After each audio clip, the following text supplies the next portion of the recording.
ঢাকা বিশ্ববিদ্যালয় জরুরি বৈঠকে প্রভোস্ট কমিটির ৫ সিদ্ধান্ত। ঢাকা বিশ্ববিদ্যালয়ের শিক্ষার্থীদের নিজ নিজ হলে শান্তিপূর্ণভাবে অবস্থান নিশ্চিত করা সহ ৫ দফা সিদ্ধান্ত নিয়েছে বিশ্ববিদ্যালয়ের প্রভোস্ট কমিটি।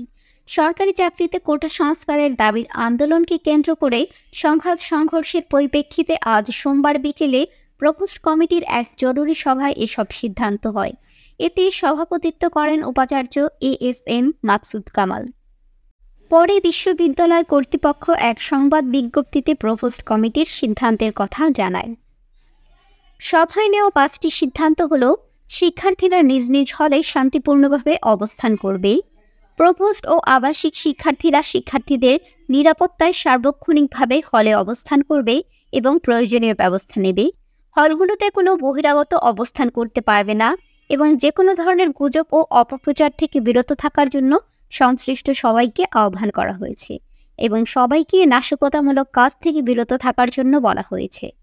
কেউ নাশকতামূলক কাজে জড়িত হলে বিশ্ববিদ্যালয়ের বিধি অনুসারে কঠোর শাস্তির ব্যবস্থা গ্রহণ করা হবে।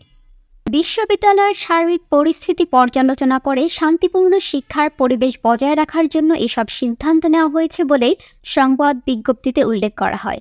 সভায় সহ উপাচার্য মোহাম্মদ সামাদ, সহ উপাচার্য শীতেশ চন্দ্র বাসার, কোষাধ্যক্ষ মমতাজউদ্দিন আহমেদ এবং বিভিন্ন হল ও হোস্টেলগুলোর প্রভোস্ট ও ওয়ার্ডারেরা উপস্থিত ছিলেন। এতক্ষণ সাথে থাকবার জন্য ধন্যবাদ। নিত্য নতুন সকল ধরনের খবরাখবরের আপডেট পেতে আমাদের চ্যানেলটিকে সাবস্ক্রাইব করে রাখুন।